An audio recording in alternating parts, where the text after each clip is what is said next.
నాకు ఈ మధ్యన చాలా మంచి విషయం ఒకటి చూసిన న్యూస్‌లో అంటే, మన అనంత్ అంబానీ గారు ఉంటారు గదా!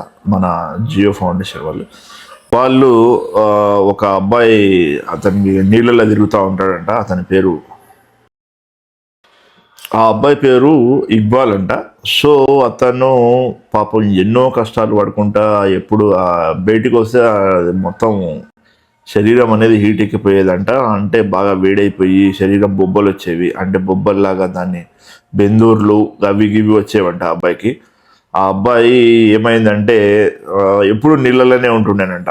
నీళ్ళలోనే ఉంటుంది. ఈ వార్త వాళ్ళకి రిలయన్స్ వాళ్ళకి చేరింది. ఆ అబ్బాయిని న్యూస్‌లో చూసిండంట. చూసిన తర్వాత అనంత్ అంబానీ ఉన్నాడు కదా! వాళ్ళ ముఖేష్ అంబానీ వాళ్ళ కొడుకు, చిన్న కొడుకు. ఆయన పాపం ఇతని ఇతని బాధ పాపం చూసి అతను తీసుకెళ్ళి ఎక్కడంటే మన హాస్పిటల్లో, వాళ్ళకి పెద్ద హాస్పిటల్స్ ఉన్నాయి కదా, వాళ్ళ ఫౌండేషన్లో చేర్పించి వైద్యం చేపిస్తున్నాడు.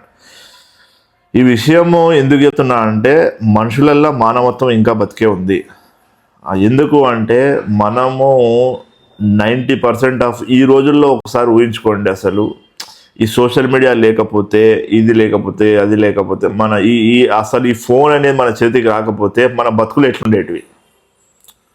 నాకు ఒక విషయం చాలా క్లారిటీగా అర్థమైంది. ఏంటంటే, సోషల్ మీడియా వచ్చింది, దాన్ని చాలా మంచికి ఉపయోగపడుతుంది, చెడు కూడా ఉపయోగపడుతుంది. మంచి ఇక్కడే ఉంది, చెడు ఇక్కడే ఉంది. ఏది మంచి అంటే, ఒకరికి సహాయం చేశారు, వాళ్ళని తీసుకెళ్ళి సహాయం చేశారు అని మాట్లాడుకోవడం మంచి విషయం. ఇదే సోషల్ మీడియాలో ఇగో నిన్న మొన్న రచ్చరచ్చ అవుతుంది కదా, ఏది ఇద్దరు ఫోక్ సింగర్స్ ఏదో పని చేసి దొరికిపోయారు అది ఇది అని చెప్పేసి, ఇట్లా చెడుగా ఉపయోగపడుతుంది.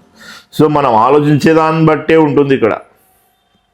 విషయం ఏంది అంటే, మనం ఏం ఆలోచిస్తున్నాము, మనం ఎట్లా పోతున్నాము, మనము మంచి ఆలోచిస్తే మంచి అవుతుంది, చెడు ఆలోచిస్తే చెడే అవుతుంది. నాకు తెలిసి ఈ జనరేషన్లో డబ్బు అయితే సంపాదించకపోవచ్చు ప్రతి ఒక్కరు, కానీ డబ్బు సంపాదించకపోవచ్చు, కానీ నాలెడ్జి, జ్ఞానము అనేది ప్రతి ఒక్కరు నేర్చుకుంటున్నారు.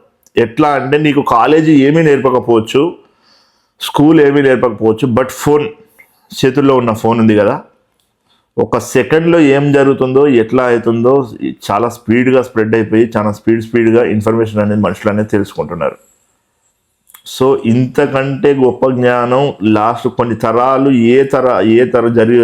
గడిచిపోయిన తరాలు ఏవీ నేర్చుకోలేదు. అందుకు నాకు చాలా గొప్పగా అనిపిస్తుంటుంది చాలాసార్లు ఈ విషయంలో. ఇంకొక విషయం ఏంటి అంటే, నాకు చాలా హ్యాపీగా ఉంది, ఎందుకంటే అనంత్ అంబానీ గారు చాలా మంచి పని చేశారు.